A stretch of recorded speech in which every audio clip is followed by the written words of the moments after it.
Radio Free Cybertron. Transformers. Rewind.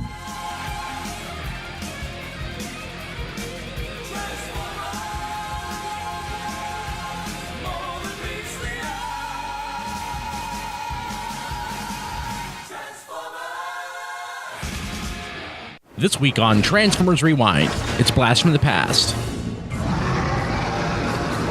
A trip to Dino Drive proves fateful as the animatronic dinosaurs go insane.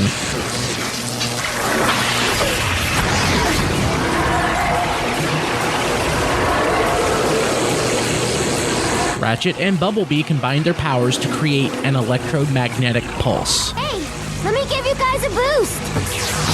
The EMP, when combined with Sari's Allspark key, does strange things to the Dinobots.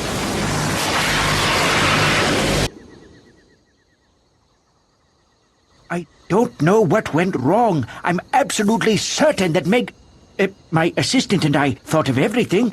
I'll have to see what went wrong, take them apart, pull out the wiring and circuitry. Isn't that a bit extreme? Oh, they're just machines. And without more substantial robotics for my own body, my prospects are grim. Locked in this Lamenting prison. of his situation and curious why Sari's Allspark key was activated, Megatron finds the Dinobots to be sentient. So, the Autobots did not destroy you. What did they do? He convinces the Dinobots that they must seek revenge and attack the Autobots. There is your enemy. They feed on your fossils. They seek your extinction. You must destroy them. Car and trucks, burn! Car robots, worse! Don't these things ever learn? Cars and trucks, burn! Apparently they learned to talk.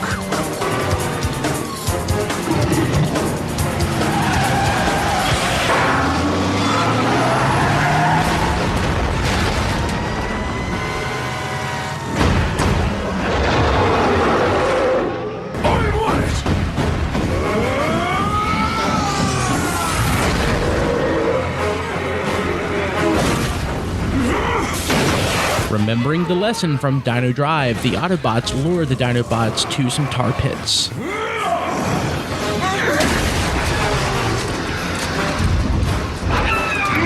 Dinobots destroy Carbots! Destroy black sticky stuff! Optimus Prime and Professor Sumdac decide to deactivate and destroy the Dinobots, but Prowl feels that there is more to them. Than just mindless machines. Cars and trucks burn! Nature, good. Stupid nature! With Prowl's assistance, the Dinobots escape to their very own Dinobot Island, and we discover that they are more than meets the eye.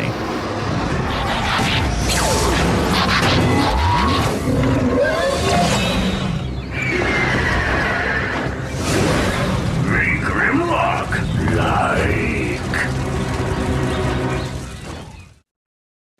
I like the episode, but There's not much going on in it. For being the Dinobots, yeah. But it's the introduction of the Dinobots, and it happens so differently than the Dinobots were introduced, as we would expect. So differently, though, than the Dinobots sort of were introduced in G1. Back then, they were like a science experiment for Wheeljack, and they're a science experiment for Professor Sumdac. I think there's a lot of subtle similarities between the two in that way, though, in that, I mean, they started out as, experiment, as sort of, as sort of like a museum display, and then, got amped up, whereas, the Autobots built them as just sort of a fun project, but, Megatron built these as sort of prototypes for his new body in this episode. Yeah. And then they get amped up even more, which is what happens, at the end of, by the key. Basically, the kind of sort of electromagnetic key combination amps them up even more and gives them, I thought that was a life. great scene when Bumblebee and Ratchet make like an EMP from like their two attacks. Let's combine electricity and magnetism, as though it's not the same thing. And I mean, I think the key difference between this one and SOS Dinobots, though, is that, in broad strokes, the reason the Dinobots are the way they are and can do what they do in animated essentially makes sense within the story. Whereas in SOS Dinobots, Wheeljack goes, I know, small brains. yeah, What we need is some robot dinosaurs. What if I make them fucking stupid? well, that's totally a Wheeljack flaw, though, in the sense that it's like he would try to make them so like they were, and still mess it up in like a subtle way, as Wheeljack is prone to do. But no, I mean, I think the moments are there. In particular, at the end, where what is it with Primes and Dinobots? Because they hate them. It's like, SOS Dinobots, Optimus is like, we're gonna seal them in a cave and we're never gonna see them again. And then in this one, Prime's like, yeah, we should melt them down. Yeah. He's like, I think they're just too dangerous to live. I'm like, man, what do these Optimuses have? Like, well, to be fair, it's like in the G1 cartoon, it's kind of monstrous. But in animated, as far as he knows, they're just theme park animatronics that have gotten right, yeah. Yeah, but still, even Prowl's like, I don't know, I just sense some... Yeah, well, that's because Prowl gets it, and that's why Prowl's like, I actually have figured out before anybody what's really happened here. But yeah, I want to say... it's taking the same basic story beat from G1 and making it make a bit more sense within the story and the characters. This is the first time I've watched this episode since it originally aired, and it's something. It sort of struck me when I saw Megatron's head. I'm like, holy crap! I forgot that this was so early in the series. I forgot that Megatron was still leading Professor Sumdac around, and that was just one of my favorite parts of Transformers Animated. And I think this as a plot device, that works really well to sort of explain how the Dinobot, I think they just work really well together. And I think in general, Animated, like from a story editing point of view, did a really good job of progressing things along, at least in the first season. Oh yeah, I mean, I'd forgotten this was the one where Megatron revealed himself. I forgot that happened in this one. And it's good in the greater sense because you can point at this episode and you can say it's not just the one where the Dinobots come, and it's the one where Megatron reveals himself to Professor Sumdac, and they sort of set the whole ball rolling for what'll carry on through till the very end of season 1 with Megatron manipulating Sumdac to get his body back. And it sets the seed of Megatron experimenting with Sumdac's technology, and that'll give us things like Soundwave and Nanosec will happen as a result of that. And it's just the tight writing of Animated, to be honest. Yeah, a couple things this episode reminded me. I miss Bulkhead. Like, to me, I like Prime Bulkhead, but to me, Animated Bulkhead is the real Bulkhead. I mean, not 1/10 of the charm of Bulkhead. I tell you what, though, what I'd really forgotten about it was that Bulkhead actually annoyed me in this one. And I'm not the kind of guy who gets annoyed by the Kid Appeal characters or anything, but I'm like, stop being so overtly friggin' goofy, would you?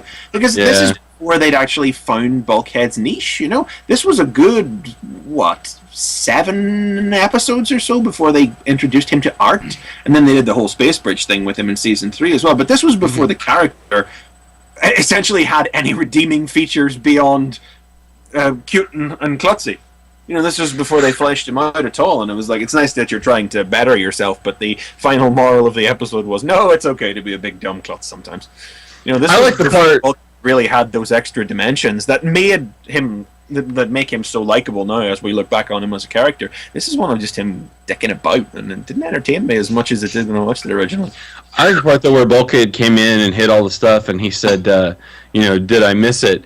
And Bumblebee had a line, and he said, no, I think you hit every one. And I remembered, wow, it's really cool when Bumblebee talks. And Bumblebee keeps talking, and you remember, maybe not so much. But, and it's just, it's kind of a subtle thing, and it's, I'm sure, not intentional, but I did kind of get a little bit of a chuckle. I'm watching all of these when we do these rewinds. We always usually watch them all together, but thinking about like Beast Wars Megatron being a T-Rex, and then here's Megatron like using dinosaur bodies as a prototype. I'm like, yeah, it's kind of interesting. But and obviously he goes on to do other things as well, but no, I thought this was. This reminded me just how like fun like the series could be. Even just being more of a juvenile series, and not meaning that in a bad way. Yeah. Just the target audience was. One thing that I really love about this one that just reminded me again is something that ebbed away later in the series as the scenario changed. But how great is Corey Burton's Megatron? Oh yeah. Oh yeah. He's just, it's like if he had arms, he would be pressing his palm against his forehead as he described this terrible situation. My prospects are grim. Am I the only one who felt like Corey Burton was throwing a little bit of Boris Karloff in there? Not like the stereotypical, lispy Boris Karloff impression, but actual Boris Karloff, what he sounds like, some of the mannerisms. Yeah. Classic actors like that are like what a lot of Corey Burton would draw on. He just camps it up whenever he has Megatron spinning a lie to some deck. It's always, oh, such a terrible tragedy. And all I can picture is the Grinch lying to Cindy Lou Who. That's what I get when he's doing it.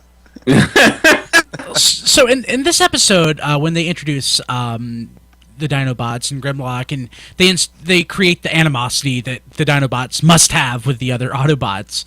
It's like, cars bad, cars bad.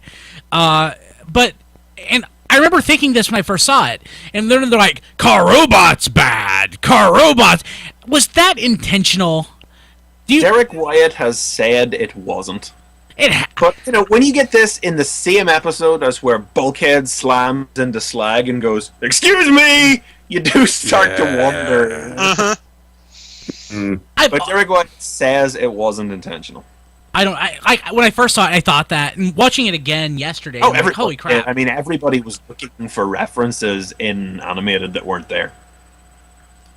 One interesting thing, and I don't remember if it was revisited, at the beginning of the episode, Ratchet had made the point to say that the Autobots had been around for 10 billion with a B years. Jarred me a little bit.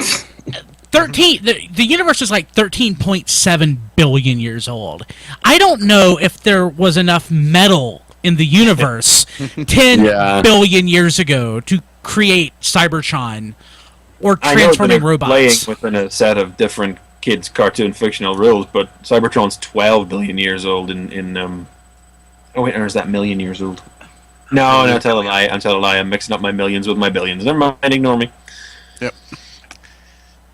Certainly it doesn't have to be, scientifically accurate, but that just struck me. 10 billion years. That's a little excessive. The god that created them was born at the moment of the creation of the universe. He didn't sit around. Sure. He can make metal. He could. Yeah, he's God. What do you want? Yeah. Yeah. What does God need with the starship? He can make his own. Yeah. Yeah. But I just referenced one of the worst Star Trek movies ever. One of Nemesis. Nemesis is worse. Nemesis is much worse. But I like this episode. I don't think it's necessarily a standout episode, but it's in a way it's sort of quaint in how it's still animated trying to find its legs, and it's still animated sort of like positioning itself. It's not the balls out crazy, reference-a-thon that we got later. And the characterization's not quite there, but the seeds are there. Ratchet's still, cranky and old. Bumblebee is young and funny. Bulkhead is big and lumbering. Prowl, is in tune with things. And I miss animated Prowl so much. Yeah. I just still miss animated. Yeah. Seriously, that's I know I go back to it, but every time I watch Prime, it's like There should have been more animated instead of you. I cannot forgive you for this. It's funny, I was realizing as I was watching this, and Bulkhead was goofing around, and it kind of irritated me in a way that it didn't originally. But I do realize Prime has kind of shifted my tolerance for that sort of thing, because Prime has moved to being so straight all the time. And then the goofy fun stuff is going on over in Rescue Bots, and it has created this imaginary line in my head. When I look at animated, and I'm like, what I remember from animated is all the cool stuff. And then when this doofy shit kicks in, I'm like, oh yeah, this is in here as well. And I don't hate it, but I'm like, I'm looking at Bulkhead, and I'm going, you get so much better. We're just not there yet. Mm-hmm.